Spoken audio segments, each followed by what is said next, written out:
There's a point past 50, or maybe even sooner, when you start realizing how much time you've wasted chasing what never really mattered. And it's not about regret. It's about clarity, and clarity is one of the few gifts age gives us for free if we're going to look honestly at where our energy goes. The biggest threat to the rest of your life isn't poor health. It isn't a bad investment. It isn't even loneliness, though that one comes close. The biggest threat is something far more invisible. It's the slow, quiet drain of time on the wrong things. Things that feel productive.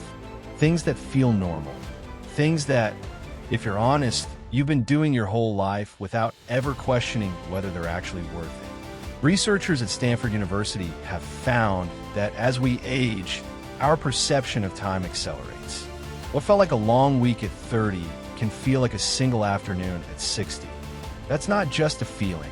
There's actual neuroscience behind it. And once you understand why that happens, it changes the way you look at every single day. Now, I'm not here to make you feel behind. I'm not here to create anxiety.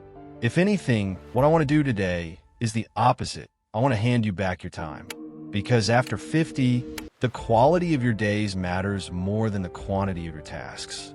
And most people, right now, are spending enormous amounts of energy on things that are silently costing them their best years. Stay with me through this entire video, because I saved the most surprising insight for near the end, and I promise it will change how you think about your daily routine. Let's talk about why this matters so much specifically after 50. Before 50, you have a kind of buffer. You have decades ahead to course correct. You can spend a few years in a job you don't love and tell yourself it'll get better. You can put off a difficult conversation. You can delay the trip, the hobby, the relationship repair, and still feel like there's plenty of time to get back to it. But something shifts after 50. And I don't mean that in a dark way. I mean it in the most empowering way possible. After 50, you finally have the life experience to know what matters to you. Most people your age have a much clearer picture of their values than they did at 30. You've lived enough to know what brings you real joy and what's just noise. The problem is that the habits of wasting time, the patterns, the obligations, the guilt-driven routines, those don't automatically disappear. They keep running in the background, like old software on a new computer. That's what this video is about. We're going to go through 7 specific categories of time that people over 50 consistently waste, not out of laziness, but out of habit, social pressure, or simply not knowing better. For each one, we'll look at what the science says, what the real cost is, and most importantly, what to do instead. Let's get into it. Number 1, waiting for the right time to start something you actually care about. You know that thing you keep telling yourself you'll do once things settle down? Once the kids are sorted, once you retire, once the summer is over, once you feel more ready? Here's the hard truth. The right time is not coming. And that's not pessimism. It's actually one of the most liberating facts in psychology. There's a well-documented pattern that behavioral researchers call temporal self-appraisal. It basically means that we consistently imagine our future selves as having more time, more energy, and more motivation than we actually will. We push things forward in our minds, not because we're lazy, but because the future feels spacious in a way the present doesn't. But when we get there, we find it's just as full, just as busy, just as complicated. Take Margaret, a retired schoolteacher from Ohio. She spent 15 years telling herself she'd write her family memoir someday. She had all the stories in her head. She had the photographs organized. She just kept waiting until she had a solid block of uninterrupted time. She finally started at 71, after a health scare made the waiting feel absurd. She finished it at 73 and said, "And I love this. I didn't find more time. I just stopped treating it like it needed perfect conditions." After 50, the cost of waiting is not just time. It's the slow erosion of belief in yourself. Every year you postpone something meaningful, you quietly send yourself the message that it's not really going to happen. And that message compounds. The solution isn't to overhaul your life. It's to start in the smallest way possible, today, even 15 minutes. Because momentum is real and inertia is real, and which one you're building right now is entirely your choice. Number 2, arguing with people who don't want to change their mind. This one is going to feel uncomfortable for some of you because it touches something that feels important: justice, truth, being heard. But here's what decades of social psychology research have confirmed. When someone has already formed a strong belief, presenting them with logical counter-evidence doesn't weaken their belief. It often strengthens it. This phenomenon is called the backfire effect, and while later research has refined and debated its precise scope, the core finding holds. People don't change deeply held views because you argued them into a corner. Now think about how much time, how much emotional energy gets spent arguing with family members at the dinner table, or in comment sections online, or in circular conversations with a neighbor whose worldview solidified decades ago. That energy is finite, especially after 50, when research shows that emotional regulation and mental bandwidth become increasingly precious resources. This doesn't mean becoming passive or pretending you don't have values. It means understanding the difference between a conversation that has a chance of going somewhere meaningful and one that's simply using you as an emotional punching bag. There's a real difference between dialogue and performance. And most arguments, if you watch them honestly, are performance. The people who have the richest social lives in their 60s, 70s, and 80s tend to be those who deliberately invest their conversational energy in people who are genuinely curious, genuinely kind, and genuinely interested in exchanging ideas rather than winning. That's not retreat. That's wisdom. Number 3, consuming news without a purpose or limit. Here's a number that might surprise you. The average American over 65 spends more than 4 hours per day watching television, and a significant portion of that is news. For hours, that's 28 hours a week, more than a full-time job. Now, staying informed is genuinely important. Knowing what's happening in the world, in your community, with your health, that matters.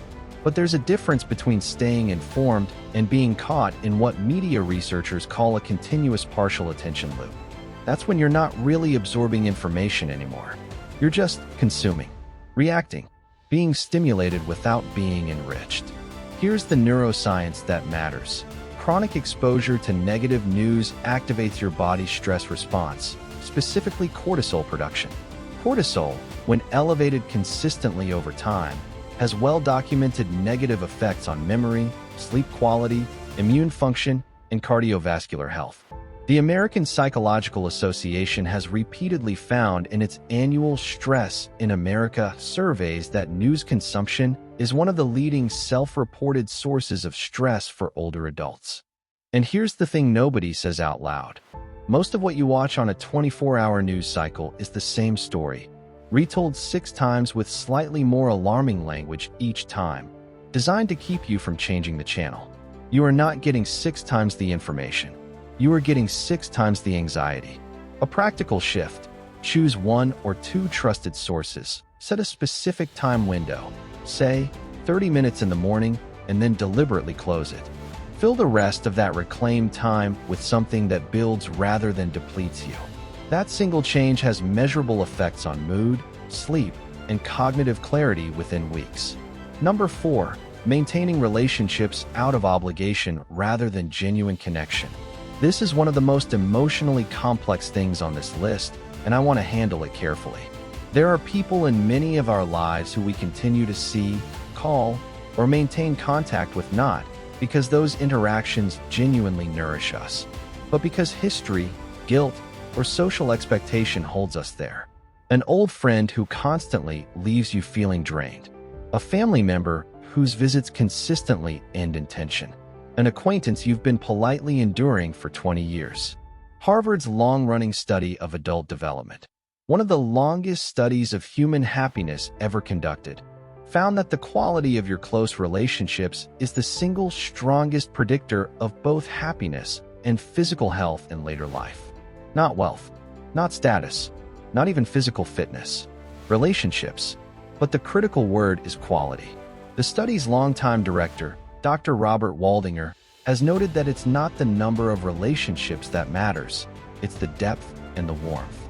And one of the things that gets in the way of deep, Warm connection is the emotional bandwidth consumed by obligatory relationships that are fundamentally hollow. After 50, you have something you may not have had at 30. The social confidence and life perspective to quietly, gracefully begin reducing investment in draining relationships and increasing investment in the ones that truly light you up. This isn't cruelty. This is one of the most important acts of self-respect available to you. Number 5. Worrying about things that are statistically unlikely to happen. A survey published in the journal Behavior Research and Therapy found that approximately 85% of the things people worried about never actually came to pass. And of the 15% that did happen, most people reported handling the situation better than they'd feared they would. Read that again. 85% of worries were wasted energy. After 50, the topics of worry tend to shift: health, finances, family, mortality. And some of that vigilance is genuinely useful.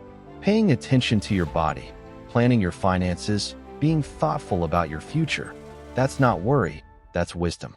But there's a line. And for many people, that line gets crossed long before they realize it. Chronic worry, the kind that loops without resolution, that rehearses disasters that haven't happened and may never happen, has direct physiological consequences. It disrupts sleep. It affects digestion. It raises blood pressure. It generates fatigue. And perhaps most frustratingly, it doesn't actually prepare you better for bad outcomes. It just exhausts you in advance. The technique that consistently shows the strongest results in clinical psychology isn't positive thinking. It's something called worry time scheduling. You designate 15 minutes each day to deliberately think through your concerns, write them down, and then consciously close the file. Outside of that window, when a worry surfaces, you acknowledge it. I hear you. I'll address that at 3 p.m. and return to the present. It sounds almost too simple, but the evidence behind it is robust, and the relief it generates for consistent practitioners is significant. Number 6. Doing things you're not good at and don't enjoy out of a sense of obligation. There's a quiet pressure that many people carry, particularly those who came of age in generations that valued self-sufficiency, to do everything themselves, even the things they hate, even the things they do poorly, even the things that cost them far more than the alternative.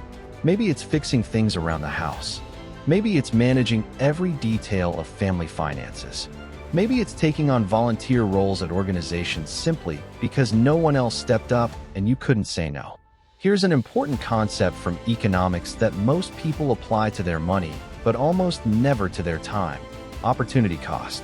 Every hour you spend doing something you dislike and do poorly is an hour you could have spent doing something that genuinely uses your strengths, brings you joy, and contributes to your well-being. That's not laziness. That's an intelligent allocation of one of your most finite resources. The psychologist Martin Seligman, one of the founders of positive psychology, found that people who regularly engage with their core strengths, not just occasionally, but as a regular practice, show markedly lower rates of depression and higher levels of life satisfaction. The inverse is also true. Consistently pushing against your natural grain depletes you in ways that are both psychological and neurological.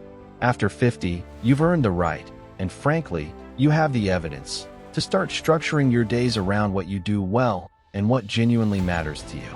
That might mean hiring someone to handle things that drain you. It might mean finally saying no to the committee you never should have joined. It might mean simply admitting, without guilt, that not everything needs to be done by you. Number 7.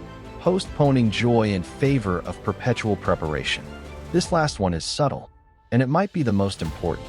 There is a belief that runs deep in many people, particularly those who grew up in harder economic times or were raised with a strong work ethic, that enjoyment is something you earn after you've completed all the important things.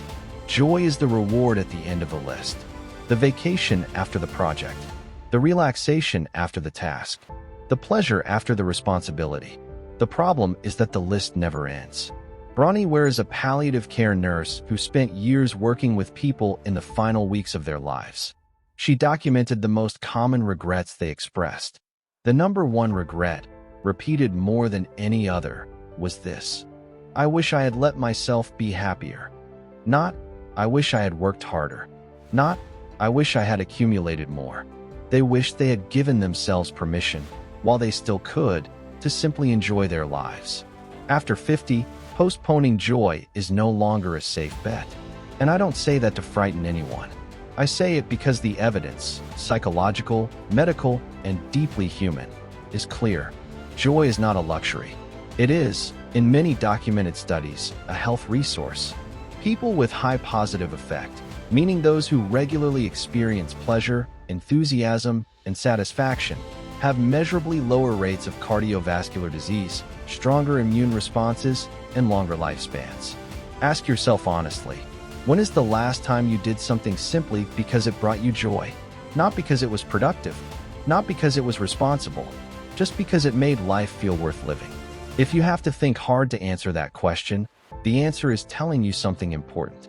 Now, I promised you something for those who stayed until this point. These are 3 things that most people, even those who've thought carefully about time and aging, don't know.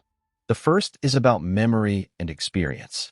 Psychologist Norbert Schwartz at the University of Michigan conducted research showing that how we end an experience disproportionately shapes how we remember it, far more than the average quality of the entire experience. This is called the peak-end rule, first described by Nobel laureate Daniel Kahneman. What this means practically is that the last part of your day, whatever you do in that final hour before sleep, has an outsized influence on how you feel about the entire day. If you end your day scrolling through disturbing news or replaying a frustrating conversation, that feeling colors your memory of the whole day. If you end it with something calm, meaningful, or pleasant, a book, a gentle walk, a short conversation with someone you love, your brain actually codes the whole day as better. You can, quite literally, improve your past by being intentional about your endings. The second insight involves something called ego depletion. Research in psychology has shown that self-control, decision-making, and willpower are not unlimited. They draw from a finite cognitive resource that depletes throughout the day. This is why the same person who makes excellent decisions at 9 a.m. often makes poor ones at 9 p.m. What this means for people over 50 is specific. Protecting your morning mental energy from low-priority drains, checking social media, engaging with conflict, making trivial decisions, is not a luxury. It's a cognitive strategy. The people who protect their mornings consistently report higher levels of creative output, emotional stability, and life satisfaction. The third insight might be the most counterintuitive of all. Many people believe that being busy is a sign that they are living fully. But research from Columbia Business School found that chronic busyness, the kind that leaves no margin in your day, actually impairs the ability to notice opportunity. Psychologists call this attentional narrowing. When we are perpetually task-focused, we lose the broader peripheral awareness that allows for insight, creativity, and genuine human connection. Some of the most significant moments of people's lives, the chance conversation that changed everything, the spontaneous decision that led somewhere unexpected, happen in the margins. After 50, protecting margin in your day is not wasting time. It might be the most productive thing you do. Let's bring this home. We've covered a lot of ground today, and I want to leave you with the heart of it. After 50, time is not just a resource. It is the texture of your life. Every day you spend waiting for the right time, fighting battles that can't be won, consuming without purpose, maintaining hollow relationships, rehearsing disasters that won't come, doing things you hate out of obligation, or postponing the joy you've already earned. That's not just lost time. It's a quieter life than you deserve. The good news, and I mean this genuinely, is that none of this requires a dramatic life overhaul. It requires awareness. It requires a willingness to look at your daily habits with honest eyes and ask the question that many people go years without asking. Is this actually worth my time? You've worked hard. You've earned a certain kind of freedom that younger people are still working toward. The question now isn't whether you have enough time. The question is whether you're willing to spend it as if it matters. Because it does. You do. I'll leave you with this. The people who report the highest levels of life satisfaction in their later years are not the ones who did the most. They're the ones who were most intentional. They chose carefully. They protected what was precious, and they gave themselves permission, fully, without guilt, to enjoy the life they'd built. That permission is available to you, right now, today. If this video helped you, consider subscribing for more practical insights on healthy aging, retirement, and living well after 50. New videos come out every week, and every one is made with exactly this in mind, giving you information that actually matters for the years that matter most. Thank you for watching.